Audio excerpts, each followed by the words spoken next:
Assalamualaikum warahmatullahi ta'ala wabarakatuh. Para pemirsa, para pecinta channel YouTube MJT Malang Raya dimanapun berada, masih kita dalam pembahasan kitab Kifayatul Awam tentang sifat wajib bagi Allah. Sampailah kita kepada sifat wajib bagi Allah yang kedua, yaitu Al-Qidam.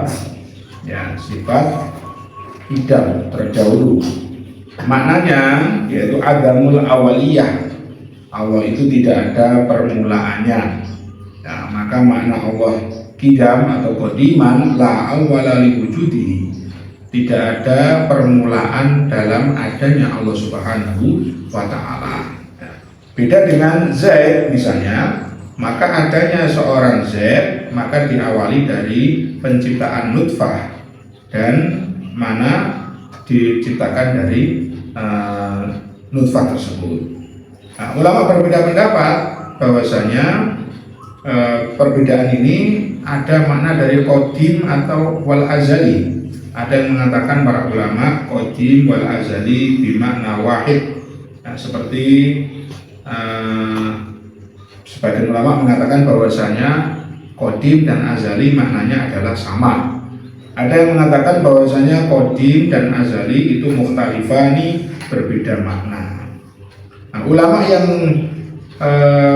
memaknai bahwasanya qadim dan azali itu sama, maka menafsirkan daripada ma itu adalah sesuatu yang qadim, wal azali sesuatu yang tidak ada awalnya, tidak ada permulaannya. Maka di sini meliputi daripada zat Allah dan semua sifat-sifat Allah Subhanahu wa taala.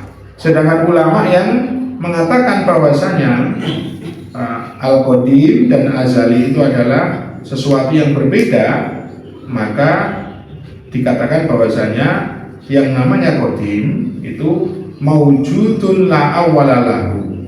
Ya, jadi sesuatu yang ada yang tidak ada permulaannya.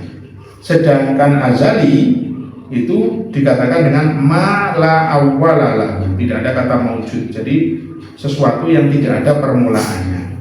Jadi di sini al-azali itu lebih umum daripada al-qadim, yang mana qadim harus maujud, sedangkan al-azali itu tidak harus maujud. Jadi lebih umum daripada sifat ya, yang dinamakan dengan al-azali. Nah, keduanya bisa berkumpul dalam sifat Allah Subhanahu wa taala. Nah, maka dikatakan zatnya Allah itu azali. Nah, seperti kudrahnya Allah Subhanahu wa taala azali. Nah, sedangkan sifat-sifat yang keadaan Allah Subhanahu wa taala seperti qadirun, Allah itu muridan, itu adalah sesuatu yang azali saja. Karena itu dikatakan bahwasanya perkataan ini, nah, Allah itu sudah qadimnya itu ada, qadimnya ada, akan tetapi kaunuhu qadiran itu tidak bisa menjadi derajat yang maujud, tapi hanya keadaan daripada Allah Subhanahu wa taala, bukan sifatnya Allah yang maujud, tapi keadaan Allah yang Allah itu zatnya itu maha mampu untuk melakukan sesuatu. Wa dalilu ala qidamihi ta'ala, sedangkan dalil yang menunjukkan bahwasanya Allah Subhanahu wa taala bersifat qidam. Nah, maka dikatakan annahu idza lam yakun qadiman kana hadisan. Kebalikan daripada qadim adalah sesuatu yang hadisan, diciptakan, yang baru. Kalau Allah itu tidak qadim berarti otomatis hadis, diciptakan. Kalau Allah itu diciptakan berarti harus ada yang menciptakan. Ya. Yang menciptakan Allah misalnya Tuhan yang lain, yang menciptakan Tuhan yang satunya ya harus ada yang menciptakan lagi, terus itu maka akan terjadi tasalsul, akan terjadi terus menerus sampai berhenti. Di mana? Nah, kalau sudah berhenti ya tidak sesuatu yang mustahil. Kenapa? Nanti akan terus berputar, terjadi daur ya, perputaran. Nah, karena apa? Hal yang baru yang diciptakan pasti butuh yang menciptakan. Kalau ada yang menciptakan, maka itu bisa dikatakan begini: Allah diciptakan Tuhan yang lain, Tuhan yang lain diciptakan oleh Allah misalnya. itu juga akan mustahil juga berputar. Jadi misalnya kalau Allah menciptakan Tuhan itu juga menciptakan Allah lagi, itu kan mustahil. Nah, ada versi perputaran daur. Nah, ini sesuatu yang dikatakan tidak ada nihayah. Maka kalau begitu dalilnya adalah jelas kalau Allah itu tidak hadis secara akal dikatakan sesuatu yang baru itu tidak masuk akal, maka otomatis Allah itu adalah zat yang qadim, yang kidam, yang terdahulu. Maka dikatakan kalau misalnya berhenti pada sesuatu, maka juga itu menjadi mustahil juga. Nah, berhentinya itu berarti siapa yang sampai berhenti itu? Allah Subhanahu wa Ta'ala menciptakan sesuatu menciptakan Allah lagi dan seterusnya. Ini tidak akan tergambarkan dalam akal kita, yaitu tentang adanya daur dan tasalsul. Itu adalah sesuatu yang muhal di dalam ilmu tauhid. Fayakun hudusu ta'ala muhalan, maka Allah itu bersifat hudus, diciptakan atau hal yang baru itu adalah muhalan, mustahil, tidak mungkin secara akal. Lianna kulla syai'in yu'addi ilal muhal, sesuatu yang mustahil maka itu adalah menjadi mustahil, yang mengantarkan kepada kemustahilan maka itu juga mustahil.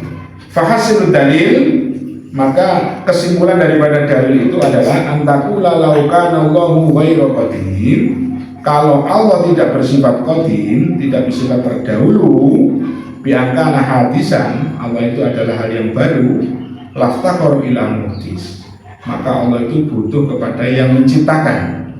Maka nanti kembali lagi akan fayal zamu daur, akan terjadi perputaran lagi. Diciptakan oleh ini diciptakan oleh, terus muter gampang tenteng. Awet tasalsul atau tasalsul itu adalah muhal. Fayakunu hudusuhu muhalan, karena tasalsul tadi hukumnya adalah mustahil bagi Tuhan, maka hadisnya Allah itu juga bersifat muhal. Maka kalau hadisnya muhal, maka tetaplah sifat Allah yang terdahulu itulah yang sebenarnya dituntut dalam tauhid, bahwasanya Tuhan itu ya berarti adanya harus terdahulu, qadim atau azali, ya, tidak ada permulaannya. Sopo sing mintakno ya ora ono, mulai awal sudah ada itu. Wa hadza dalil ijmali, kembali lagi ini adalah dalil secara global tentang kidamnya, terdahulunya Allah Subhanahu wa Ta'ala. Sehingga kalau orang mukallaf mengetahui dalil yang hanya seperti ini, pokoknya ngerti Allah itu bersifat kidam. Dari mana kamu tahu Allah itu bersifat kidam? Kalau diletakkan kepada Allah itu sifat yang baru atau diciptakan atau digawe-gawe, nah, misalnya Allah diciptakan gawe Tuhan dewe kok berhala. Berarti kan berhala ini sadurunge gak ono sing nyiptakno. Lah sing nyiptakno berhala iki sapa? Seperti Nabi Ibrahim ketika mencari Tuhan. Kemudian dilihatlah ada bintang. Ketika bintang muncullah bulan, sinarnya redup, tidak kelihatan tuh. Ini lebih besar lagi. Kemudian pagi bulannya hilang, muncullah matahari.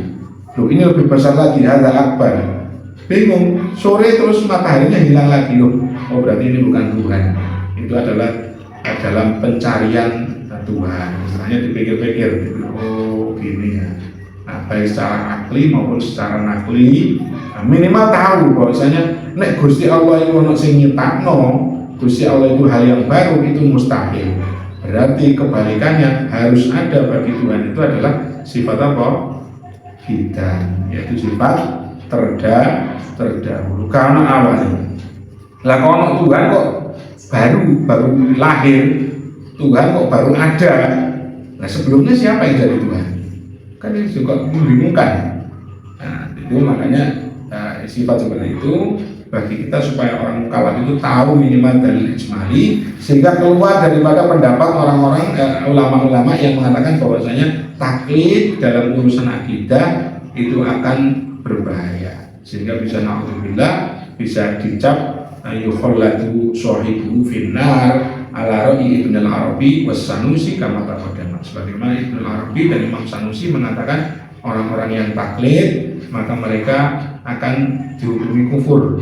Nah, itu maka kita minimal mengetahui daripada dalil ijmali sifat Allah Subhanahu wa taala yang berupa di kita yaitu Allah itu memiliki sifat wajib terdahulu. Demikian mudah-mudahan bisa bermanfaat. Wallahul musta'an wa Assalamualaikum warahmatullahi wabarakatuh.